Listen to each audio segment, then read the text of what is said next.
عمر کا فرق 15 سال سے زیادہ نہ ہو پاکستانی مرد کا سعودی خاتون سے شادی کے لیے 8 شرائط پوری کرنا ضروری۔ سعودی خواتین سے شادی تارکین وطن کے لیے سعودی عرب میں لامحدود وقت تک قیام کا ایک بہترین موقع تصور کیا جاتا ہے، لیکن کسی دوسرے ملک کے شہری کا کسی سعودی عرب کی خاتون سے شادی کرنا آسان نہیں ہوتا۔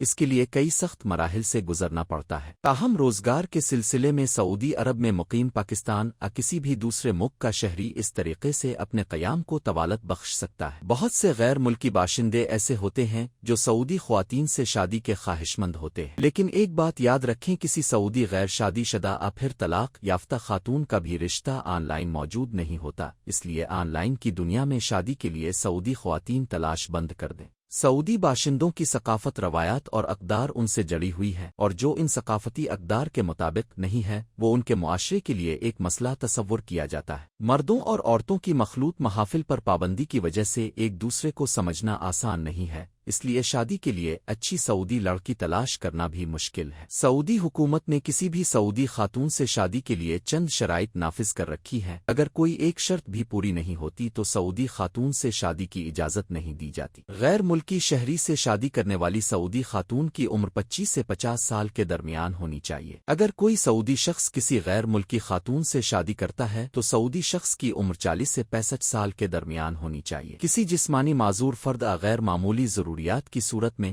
بشمول نامعلوم والدین کے ہاں پیدا ہونا، ایسے میں کم از کم عمر کم کر دی جاتی ہے۔ سعودی خاتون اور غیر ملکی شخص کے درمیان عمر کا فرق 15 سال سے زیادہ نہیں ہونا چاہیے۔ اگر غیر ملکی شخص پہلے سے شادی شدہ ہے یا پھر اس نے پہلے ہی کسی سعودی خاتون سے شادی کر رکھی ہے تو اسے کسی دوسری سعودی خاتون سے شادی کی اجازت نہیں دی جائے گی۔ سعودی خاتون کو کسی ایسے غیر ملکی شخص سے شادی کی اجازت ہرگز نہیں ہے جو اپنے ملک کی فوج کا رکن ہو۔ سعودی خاتون کو کسی ایسے غیر ملکی شخص سے بھی شادی کی اجازت نہیں ہوگی جس کے سعودی عرب میں داخلے پر پابندی عائد ہو۔ ایک غیر ملکی شخص کو بے وطن نہیں ہونا چاہیے اور اس کے پاس اپنے ملک کا قومی شناختی کارڈ قومی شناختی دستاویز ہونی چاہیے جس کی میعاد کم از کم 12 ماہ ہو۔ اگر آپ یہ 8 شرائط پوری کر لیتے ہیں تو اس کے بعد شادی کے لیے آپ کو باقاعدہ حکومت کو درخواست دینا ہوگی، جس کا پروسیس بھی طویل ترین ہوتا ہے اور اس میں کئی قسم کی کاروائیاں اور ڈاکیومنٹ شامل ہوتے ہیں۔